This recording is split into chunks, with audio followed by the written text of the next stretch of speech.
Welcome to ரேப்ரஸ். நமக்கு இன்னைக்கு ரேப்ரஸில் தரம் 5க்கான ஸ்காலர்ஷிப் நுண்ணறிவு கேள்விகள் ஒரு 10 கேள்விகளை பார்க்க போகிறோம்.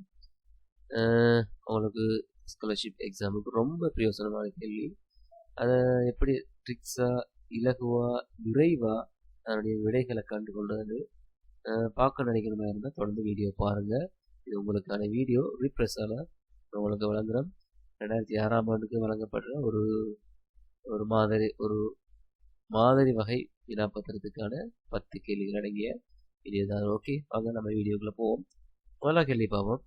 இதுதான் முதலா கேள்வின்னு சொன்னால், இதில் சும்மா ஜஸ்ட் ஒரு கூட்டுத்தொகை சம்மந்தமான கேள்வி தரப்பட்டிருக்குது. இப்போ நம்ம கூட்டுத்தொகையை நம்ம பார்த்தோம்னு சொன்னால் உங்களுக்கு தெரியும். கூட்டுத்தொகையை பொறுத்த வரைக்கும் இதில் இங்கே தரப்பட்டிருக்க ஒரு இது ஒன்று. இப்போ இதில் பார்த்தீங்கன்னா கீழ் நோக்கி அல்லது கிடையாக அல்லது அடுத்தடுத்து நீங்கள் 3 மெத்தட்லையும் பார்க்கணும். இரு இலக்கங்களை கூட்டும்போது அந்த கூட்டுத்தொகை வந்து 7 வரணும்னு சொல்கிறாங்க. அப்படியான சந்தர்ப்பத்தை கண்டுபிடிக்கிறேன். கீழ் நோக்கி கூட்டணும், கிடையாகவும் கூட்டணும், அதே போல் அடுத்தடுத்து வரக்கூடியதாகவும் எந்த வகையில் கூட்டினாலும் உங்களுக்கு 7 வரக்கூடிய இரு இலக்கங்கள். அதை ஞாபகம் வச்சுக்கோங்க. 3 இலக்கங்களை கூட்ட இயலாது. இரு இலக்கங்களை மட்டும் கூட்டி 7 வரக்கூடிய சந்தர்ப்பங்கள் 3, 4, 5 கேட்டிருக்கு. நம்ம பார்த்தோம்னு சொன்னால், இப்போ நம்ம கீழ் நோக்கி பார்க்கும்போது 4, 3, 7 வருது. ஓகே, வராது. திரும்ப பார்த்தீங்கன்னு சொன்னால் 2, 5, 7 வருதா இல்லையா? அப்போ இதில் 2 தடவை வருது நம்ம கீழ் நோக்கி பார்க்கும்போது. அதே போல் பார்த்தீங்கன்னா கிடையாக பார்க்கும்போது இதில் 7 வர மாதிரி இருக்கு. 1, 6, 7 வருது. அதே போல் பார்த்தீங்கன்னா 5, 2, 7 வருது. மற்றது வரத்துக்கு சந்தர்ப்பம் இல்லை. அப்போ இதுலையும் 2 தடவை வருது. ஓகே, அடுத்தடுத்து நம்ம பார்க்கும்போது இந்த இடத்துல பாருங்க, இந்த 2, 5 இப்படியும் என்ன செய்யுது? 7 வருது. ஸோ வேறு இடங்கள் இங்கே பார்த்தீங்கன்னு சொன்னால் வருதான்னு பாருங்க.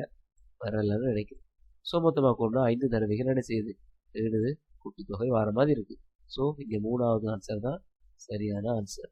ஓகே, நம்ம ஆன்சரை பார்த்தோம்னா அப்படியே ஆன்சர் உங்களுக்கு தெரியும். ஓகேவா? ரைட். இப்போ அதே மாதிரி நம்ம என்ன செய்ய விரைவாக என்ன செய்வோம்? அடுத்து 2வது கேள்வி பார்ப்போம். இது ஒரு திசை சம்பந்தமான ஒரு கேள்வி. நார்மலாக உங்களுக்கு தெரியும், வடக்கு, அதே போல் பார்த்துருப்பீங்க, வடக்கு, தெற்கு, கிழக்கு, மேற்கு இந்த மாதிரி திசைகள் இருக்குது. அதோட சேர்ந்து வடகிழக்கு, வடமேற்கு இந்த மாதிரி அந்த 2 இடைக்கிலான திசைகள், இப்படி 8 திசைகள் வரும். இதை அடிப்படையாக வச்சு தான் கேட்கப்பட்டிருக்கு இந்த கேள்வியை நம்ம பார்த்தோம்னு சொன்னால். இல்லை மாலதின்னு ஒரு ஆள் இருக்குது, நிகழ்ச்சின்னு 2 பேர் இருக்காங்க.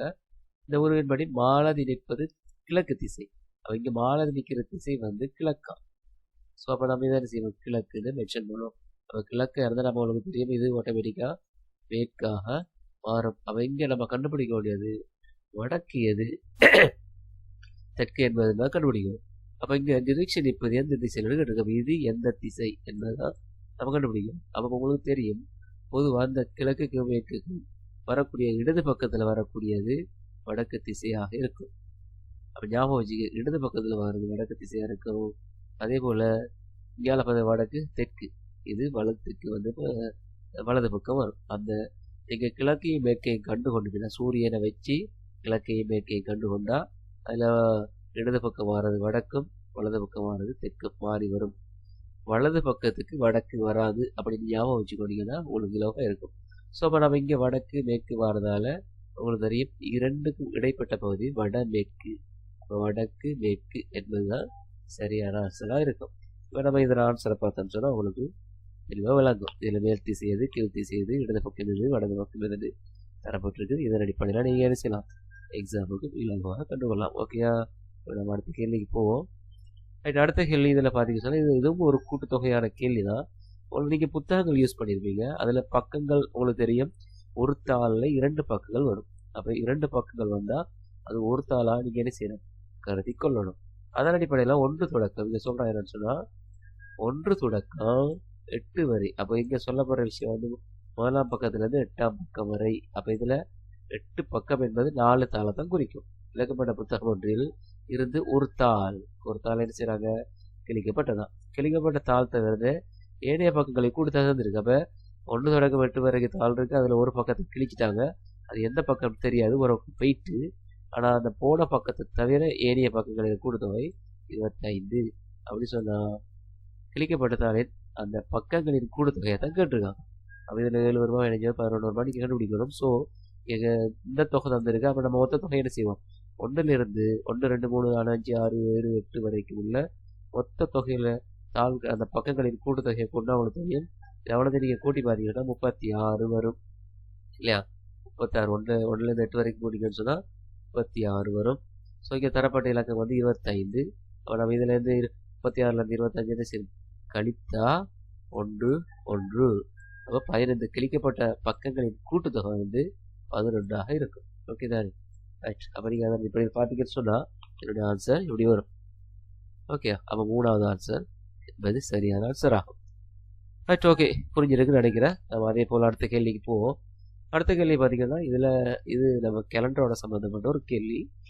சனிக்கிழமைக்கு முந்தைய நாட்கள், இது கொஞ்சம் குழப்பற மாதிரி இருக்கு மாதிரி. சனிக்கிழமைக்கு 4 நாட்கள் முந்தைய நாள் அது. அப்போ இதில் சனிக்கிழமை தந்துனாலுக்கு முந்தைய நாள் என்பது நம்ம ரிவர்ஸில் பார்க்கணும்.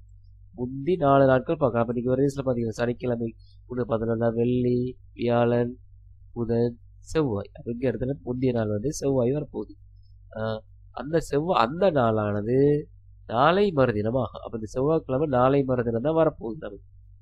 அப்போ நாளை மறுதினம் செவ்வாய்க்கிழமையா இருந்தா அப்போ நேற்று என்ன தினம், இன்று என்ன தினம், இந்த 2 தினத்தை நம்ம என்ன செய்யணும் கண்டுகொள்ளணும்.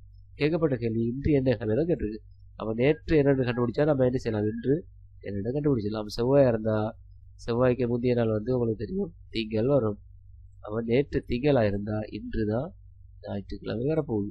ஸோ அப்போ முதலாவது ஆன்சர் தான் சரியான ஆன்சர். ஓகே, மறுபடியும் பார்த்துக்கொள்வோம். ஓகே, அப்போ செவ்வாய்க்கிழமை தான் முந்தைய நாளுக்கு கேட்க போகிறோம். அந்த நாளை வரை இருந்தால் அந்த செவ்வாய்க்கிழமையும் அதே நாள் தான். 4 நாள் முந்தைய நாளும் செவ்வாய்க்கிழமை தான். ஸோ இதன்படி பார்த்தோம்னு சொன்னால் நாளை திங்கக்கிழமையாக இருக்கும், இன்று ஞாயிற்றுக்கிழமை என்பது சரியான ஆன்சர். சிம்பிள் அன்றைக்கி என்ன செய்யலாம், இப்படி நோட் பண்ணிங்கன்னா உங்களோட ஆன்சர் இலகுவாக வந்துடும். ஓகே, அப்போ அடுத்த கேள்வி பார்ப்போம். இது ஒரு சின்ன ஒரு டயக்ராம் மாதிரி தந்திருக்காங்க. இந்த டயக்ராமை பார்த்தீங்கன்னு சொன்னால் இதில் இந்த தரப்பட்ட கோடுகள் இருக்குது. இந்த கோடுகளை அடிப்படையாக வச்சு தான் நீங்கள் சிலபடியாக கண்டுபிடிக்கலாம். இப்போ ஒன்றோட பார்த்தீங்கன்னு சொன்னால் 3 கோடு சம்மந்தப்படுது. அப்போ இந்த 3 இலக்கங்களும் கூட்டுத்தொகை இங்கே வரலாம். அதுக்கேற்ற மாதிரி நம்ம 1 = 14 இருக்கும். அப்போ இங்கே இடத்துல 14 வரணும். 1 = 14. அப்போ அடுத்த பார்த்தீங்கன்னா 7க்கு 5 தந்துருக்கு. அப்போ இந்த இடத்துல 7 இருக்குது. அப்போ இங்கே வர வேண்டியது 5. அதே போல் 3க்கு 1 தந்திருக்காங்க. அப்போ இந்த இடத்துல 3 வர வேண்டிய இடத்துல 1 வரணும்னு சொல்லியிருக்கோம். ஸோ நம்ம இதன் அடிப்படையில் பார்க்கும்போது இந்த 1ஓட சம்மந்தப்பட்டிருக்கு 3 கோடுகள் போகிறதால அப்போ 4 7 3. அப்போ நம்ம இதையும் 3ஐயும் கூட்டினால் 10 14 வருதா? எஸ், 14 வருது. இப்போ அதே மாதிரி நீங்கள் மற்றதை பார்க்கலாம். அப்போ இந்த 4ஓட இந்த 2 இலக்கங்கள் கோடு இருக்கிறதால இந்த 2 சம்மந்தப்படுது. அப்போ இந்த இடத்துல நம்ம 1ஐயும் அப்போ நம்ம இதைத்தான் கேட்கப்பட்ட கேள்வி 4 தான் கேட்டிருக்கான். அப்போ இதைத்தான் கண்டுபிடிக்க வேண்டிய விட அப்போ அதுக்கு முதல் 3 பார்ப்போம். அப்போ இந்த இடத்துல 3, ஆனால் வர வேண்டிய இலக்கம் 1ன்னு சொல்லியிருக்காங்க. அப்போ இந்த இடத்துல எத்தனை வருது பார்த்தீங்க சொன்னால் இலக்கம் என்ன செய்யலாம், இந்த கோடு இங்கே வரல. அப்போ இந்த இதுக்கு 3க்கு இங்கே ஒரே ஒரு கோடு மட்டும்தான் இருக்குது. ஸோ அப்போ இங்கே 1 தான் இருக்குது. அப்போ 1 வருதா? 1 தான் வரும், வேறு சந்தர்ப்பங்கள் இல்லை. ஸோ அதே மாதிரி அப்போ இந்த இடத்துல 4ஓட பார்த்தீங்கன்னா இந்த 1ம் சம்மந்தப்படுது, 7ம் சம்மந்தப்படுது. ஸோ அப்போ அதனால் இங்கே 1ம் இருக்குது, 7ம் இருக்குது. அப்போ 1ஐ மேலேயும் கூட்டினா 8 இங்கே 4 வர வேண்டிய இடத்துல இதுதான் வர வேண்டிய ஆன்சர். ஸோ அதனால் 3வது ஆன்சர் தான் சரியான ஆன்சராக இருக்கும். ஓகே, நம்ம ஆன்சரை பார்த்துக்கணும். எஸ், அந்த 1ஐ 7ஐயும் கூட்டினா 8 வரும். ஸோ 3வதுக்கு ஆன்சர் வந்து 8. Okay, right. இலவாக கண்டுகொள்ளலாம். பார்க்கும்போது தான் கஷ்டமாக இருக்கும். சிம்பிளாக நம்ம செஞ்சோம்னு சொன்னால் அதை பென்சிலால் மார்க் பண்ணி செஞ்சுட்டு போகும்போது இலகுவாக இருக்கும். அதுதான் ரொம்ப முக்கியம். ரைட், ஓகே, அடுத்த கேள்வி பார்ப்போம். இது சம பக்கங்களுடைய இரு முக்கோணிகளை கொண்டு ஆக்க முடியாத இந்த மாதிரி வேர்ட்ஸ் தான் ரொம்ப முக்கியம். ஆக்க முடியாத ஒரு எதுன்னு கேட்டிருக்கான். இப்போ சம பக்கங்களை பார்க்கும்போது இந்த முக்கோணமும் சமனாக இருக்குது, அதில் எந்த நோட்டும் இல்லை. அப்போ இது முடியும், அப்போ அது வராது. அப்போ இந்த பாருங்க, இந்த இதில் இந்த முக்கோணம் ஒன்று இருக்குது, இங்கேயும் முக்கோணம் ஒன்றுக்கு, இந்த முக்கோணத்துக்குள்ள இந்த பகுதி வருது. ஸோ அப்போ இதுவும் சமனாக தான் இருக்குது. அப்போ இதுவும் சமனானது தான், அப்போ இதுவும் சமனானது. இங்கே பார்த்தா இதுதான் சமனற்ற முறையில் காணப்படுற முக்கோணி. அப்போ ஆக்க முடியாத ஒரு 3வது ஆன்சராக தான் இருக்கும். ஓகே, இப்போ டவுட் ஆகுது, நம்ம ஆன்சரை பார்த்துக்கொள்ளலாம். எஸ், இதுதான் சமனற்ற முக்கோணிகளாக இருக்கிறதால இதுதான் ஆக்க முடியாத உருவாக கருதலாம். ஓகே, நம்ம அடுத்த கேள்வி பார்ப்போம். ஓகே, பார்ப்போம். இது பார்த்தீங்கன்னு சொன்னால் ஒரு கவிதையோடு சம்பந்தப்பட்ட விடுகதையோடு விடுகதை கொண்ட ஒரு கேள்வி. விடுகதை மாதிரி இருக்கும், கவிதை மாதிரி இருக்கும். இந்த மாதிரி கேள்வி தமிழ் மொழி அடிப்படையாக வச்சு உங்களுக்கு வரும் நிறைய பேப்பர்ல. ஸோ இதை பார்த்தோன்னு சொன்னா பாருங்க, வாசனை எதுவும் எனக்கு இல்லை. இங்க வாசனை ரொம்ப முக்கியம். எனது வடிவம் எனது இருப்பிடமே. வடிவம் இருப்பிடம் ரெண்டுமே இன்னைக்கு முக்கியம். புவியின் ஆதாரம், இப்ப புவியில் உள்ள ஆதாரமே இதுதான் சொல்றாங்க. கோபம் கொண்டால் கொடுப்பதில்லை, மன்னிப்பு கொடுக்காது. கோபம் வரும், கோபம் தான் மன்னிப்பு கிடையாது என்று. இந்த பாடல வர கருத்தை சொல்றது நீருக்கு வருமா, வெளிச்சத்துக்கு வருமா, காற்றுக்கு வருமானு பார்க்கலாம். வாசனை என்பது போகும்போது வெளிச்சம் என்பதுக்கு சம்பந்தமே இல்லை. எதுவும் எனக்கு இல்லைன்னு சொல்றான். அவன் வெளிச்சத்துக்கு வாசம் இல்லை என்பது சரி, நீருக்கும் வாசம் இல்லை. காற்று என்பது காற்றோட வாசம் வரும். சோக காற்று வராது. இருந்தாலும் அடுத்த வடிவத்தை பார்ப்போம்.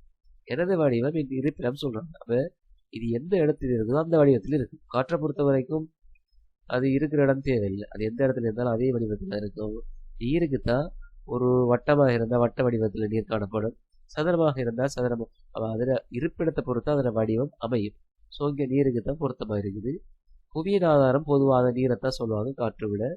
அவங்க இது வெளிச்சத்துக்கு சம்மந்தப்படலை. கோபம் கொண்டால் கொடுப்பதில்லை, மன்னிப்பு இதுவும் வெளிச்சத்துக்கு பொருந்தாது. ஆனால் காற்றுக்கும் நீருக்கும் பொருந்தும். மேலே உள்ள விஷயங்களை நம்ம படித்து பார்க்கும்போது, இந்த 2வது விடயத்தை நம்ம வச்சு பார்க்கும்போது அது நீருக்கு தான் மிக பொருத்தமானதாக இருக்குது. ஸோ இந்த பாடலில் சொல்லப்பட்ட மிக பொருத்தமாக அமைவது நீருக்கு தான். ஓகே, டவுட்டாக இருந்தால் விடையை பார்த்துக்கொள்ளும். ஓகே என்பது சரியா இருக்கு ஆன்சர். இந்த மாதிரி கேள்விகளும் கொஞ்சம் பார்த்துக்கொள்ளுங்க. அடுத்தது பார்த்தீங்க சொன்னால் இதில் நேரம் சம்பந்தமான சில கேள்விகள் தரப்பட்டிருக்குது. ஒரு அரைக்கும் ஆலை ஒன்றில் 3 இயந்திரங்கள் வேலை செய்யுது. அது மாரைக்கிற ஆலை வந்து 3 3 40 வரைக்கும். நெல் குற்று இயந்திரம் வந்து 2 45 வரைக்கும். தூள் சொலும்பு மிளகாய் தூள் அந்த மாதிரி அது அரைக்கக்கூடிய இது வந்து 3 4 10 வரைக்கும் வேலை செய்யுது. கேள்வி சொன்ன 3 இயந்திரங்களும் ஒன்றாக இயங்கிய நேரத்தை கேட்டிருக்கீங்க. ஒன்றாக இயங்கிய நேரம். ஒன்றாக இயங்கிய நேரம் என்பது நம்ம என்ன செய்யணும், பிந்திய நேரத்தை பார்க்கணும். 2:45 முந்தைய நேரம், 3 மணி அதுக்கு முந்தைய, அதுக்கு கடைசியா பிந்திய நேரம் 3:15 தான் வருது. ஏன் சொல்ல 2:45 இரண்டும் வேலை செய்யாது. 3 மணி எடுத்தா இது வேலை செய்யாது. ஸோ 3:15 தான் இது 3மே வேலை செய்யும். ஆரம்பிக்கிற நேரம் 3:15 கண்டுபிடிச்சாச்சு. அப்போ முடிகிற நேரத்தை பார்ப்போமே. முடிகிற நேரம் வந்து முன்னுக்குள்ள நேரம் வரும். இதுக்கு பிந்திய நேரம் வர மாதிரி இது முன்னுக்குள்ள நேரம் வரும். இப்போ பார்த்தீங்கன்னு சொன்னால் 3:40 நம்ம எடுத்தா இது 4 மணிக்கு முடியுது. அதே நேரத்தில் இருக்கும். ஆனால் என்ன செஞ்சுக்காது, இந்த நேரத்தில் இது க்ளோஸ் ஆகிருக்கும். இது 2 தான் வேலை செஞ்சிருக்கு. அப்போ 3 வராது. 4 மணி எடுத்தால் இது 2 தான் வேலை செய்யும். இது இருந்திருக்காது. ஸோ பிந்திய நேரத்தில் நம்ம என்ன செய்யலாம், 4:10 தான் எடுக்கணும். அப்போ நம்ம இந்த இடத்துல 4:10 நம்ம எடுத்தோம் சொன்னால் இதுதான் டைம். அப்போ இதில் நம்ம என்ன செய்யலாம், சாரி 4:10 வராது. முந்தைய நேரம் 4:10க்கு இது க்ளோஸ் ஆகிருது 2. ஸோ இந்த நேரத்தில் தான் என்ன செய்யுது, இது 2ம் வேலை செய்யும். அப்போ முந்தைய நேரத்தில் நம்ம இங்கே எடுக்கணும். அப்போ இந்த இடத்துல என்ன செய்யும், 3:40 தான் இங்கே வரும். ஸோ அப்போ நம்ம 3:15 நம்ம அதில் ஒரு 15 நிமிஷம், இங்கே ஒரு 10 நிமிஷம், 10 நிமிஷம் 25 நிமிடங்கள் வருது. ஸோ 3 இயந்திரங்களும் வேலை அதாவது ஒன்றாக இயங்கிய நேரம் வந்து 25 நிமிடங்கள் என்பதுதான் சரியான ஆன்சர். ஓகே, இது நம்ம ஆன்சரை பார்த்தா ஓகே, இதுதான் சரியான ஆன்சராக இருக்கும். ரைட், இது பார்ப்போம். இது உச்சிகளோட சம்பந்தப்பட்ட ஒரு கேள்வி. இந்த கேள்விக்கு உங்களுக்கு காணப்படுகிற அரியம், கடவுரு, முக்கோணம், அக்கூமுகம், இந்த மாதிரி உருக்கள்ற உச்சிகள எண்ணிக்கை இதெல்லாம் தெரிஞ்சிருக்கும். நீங்கள் படிச்சிருக்கீங்க. உச்சிகள எண்ணிக்கை, விளிம்புகளின் எண்ணிக்கை, இந்த மாதிரி பக்கங்களின் எண்ணிக்கை எல்லாம் படிச்சிருப்பீங்க. அப்போ இதில் கேட்கப்பட்ட கேள்வி வந்து உச்சிகளை தான் கேட்டிருக்காங்க. ஸோ நம்ம உச்சிகளை நம்ம எண்ணிக்கை தெரிஞ்சாதான் என்ன செய்யலாம், இதை ஒழுங்குபடுத்தலாம். இது அதிகரித்து செல்லும் வகையில் ஒழுங்குபடுத்தலாம். வேறு வரிசைப்படுத்த நம்ம என்ன செய்யணும், குறைந்ததுலேருந்து கூடியதுக்கு செல்லணும். ஆக குறைந்த உச்சிகளுடைய உங்களுக்கு தெரியும். இந்த மாதிரி கோமுகத்தை பொறுத்த வரைக்கும் இதில் ஒரு உச்சி தான் காணப்படும். அதே போல் பார்த்தீங்கன்னா இதுக்கு உச்சிகளை பொறுத்த வரைக்கும் இதில் பார்த்தீங்கன்னா இங்கே இதில் 3 இல்லையா, இதில் 3 இதோடு சேர்த்து 4 இருக்குது. இது 1, இது நம்ம 2ஆக எடுக்கலாம். 4 உச்சிகள் இருக்குது. அடுத்தது பார்த்தீங்கன்னு சொன்னால் இதுக்கு 4 மூலைகள் இருக்கிறதால 4 உச்சியும் இதில் ஒரு 5 உச்சியும் இருக்குது. அப்போ இது 3 வரலாம். அப்போ இந்த 3ஐயும் வச்சு நம்ம என்ன செய்யலாம், கண்டுபிடிக்கக்கூடியதாக இருக்கும். 6 டெஸ்ட்டுக்கு எல்லாமே 6 டெஸ்ட்டுக்கு தான் வருது. ஸோ அதை வச்சு கண்டுபிடிக்கலாம். 2ஆக பார்த்தீங்கன்னா T வருது, இங்கே T வருது, இங்கேயும் வருது, இங்கே 3லையும் வருது. ஸோ அதை வச்சு கண்டுபிடிக்கலாம். அது 3ஆக பார்த்தீங்கன்னா P வரணும். இங்கே 3ஆவது P வருது, இங்கே D வருது, இங்கே வரல. ஸோ அப்போ இது வராது. அப்போ இது 2 தான் வரப்போகுது. அப்போ நம்ம 4ஆவதையும் என்ன செய்யணும், கண்டுபிடிக்கணும். இதில் பார்த்தீங்கன்னு சொன்னால் இதில் இதுக்கு உங்களுக்கு தெரியும் இந்த சதுரமுகிக்கு இந்த இந்த மாதிரி இதற்கு பார்த்தீங்கன்னா இங்கே மேலே 4 உச்சி இருக்குது, கீழே 4 உச்சி இருக்கும். இதில் உச்சிகள் எண்ணிக்கை கூட. அப்போ இதில் பார்த்தீங்கன்னா இதில் 3 இருக்குது, இங்கே 3 இருக்கும். ஸோ இதுக்கு 6 தான் வரும். அப்போ இது 4வது இதுதான் வரப்போகுது. இதுக்கு 6 உச்சி இருக்கிறதுனால இதுதான் 4வது வரப்போகுது. அப்போ எஸ் இங்கே எஸ் வருது, இங்கே எஸ் வரல, அப்போ இங்கேயும் வரல. ஸோ இதுதான் சரியான ஆன்சர். சொன்னால் நம்ம ஆன்சரை பார்க்கலாம். உச்சிகள் எண்ணிக்கையும் இதில் தெரிஞ்சு கொள்ளலாம். கோம்பை பொறுத்த வரைக்கும் ஒரு உச்சி இருக்குது. நான்முகியை பொறுத்தவரை 4 உச்சிகள் காணப்படும். கோம்பகத்துக்கு 5 உச்சிகள் காணப்படும். அரியத்துக்கு 6 உச்சிகளும், கடவுருக்கு 8 உச்சிகளும் இதில் காணப்படுது இல்லையா? கடவுருக்கு இதில் உள்ளதான் நம்ம இறுதியாக பார்க்க வேண்டிய இந்த கடவுருக்கு தான் 8 உச்சிகள் வரும். இதில் 8 உச்சிகள் காணப்படும். அப்போ இந்த உருவங்களோட உச்சிகளை, விளிம்புகளை, பக்கங்களை கட்டாயம் நீங்கள் படிக்கணும். படிக்கும்போது அவங்களுக்கு இலவாக இருக்கும் எக்ஸாமுக்கு கண்டுபிடிக்கிறது. ஓகே, இப்போ நம்ம 10வது லாஸ்ட் கேள்விக்கு போகிறோம். இந்த கேள்வி என்று சொன்னால் வசனத்தோடு சம்பந்தப்பட்ட வாக்கியத்தோடு சம்பந்தப்பட்ட ஒரு கேள்வி. இன்னொரு வாக்கியம் கருத்துள்ளதாக இருக்க செய்ய வேண்டிய மாற்றத்தை கண்டுபிடிக்கலாம். இந்த வசனத்துல ஏதாவது தபாலகத்தில் காசோலையை மாற்றி பணம் பெற்றார். இதுல கொண்டு வர வேண்டிய எந்த சொல்லுக்கும் மாற்றத்தை நம்ம கொண்டு வரணும். காசோலை இருக்கு, தரப்பட வேண்டிய தபாலகம் என்பதற்கு ஆலயம் யூஸ் பண்ணலாமா? இயலாது. தபாலத்துக்கு பதிலாக வங்கி, நம்ம போதையும் வங்கியில தான் நம்ம என்ன செய்வோம், காசோலையை மாற்றுவாங்க. ஸோ இது ஏற்றுக்கொள்ளக்கூடிய ஒரு விடயம். காசோலைக்கு பதிலாக கடதாசி, இதையும் ஏற்றுக்கொள்ள இயலாது. ஸோ இங்கே 2வது ஆன்சர் தான் சரியான ஆன்சர். இலகுவான ஒரு கேள்வி, ரொம்ப இலகாக இருக்குது. அந்த சொல்லுக்கு பொறுத்தமான சொல்ல நம்ம பதிலாக போட்டால் ஈஸியான கேள்வி. ஸோ நம்ம இது வரைக்கும் 10 கேள்விகளை பார்த்துருக்கோம். ஸ்காலர்ஷிப்புக்கு வரக்கூடிய முக்கியமான கேள்விகள். உங்களுக்கு பிடிச்சிருந்தா லைக் பண்ணுங்க, ஷேர் பண்ணுங்க.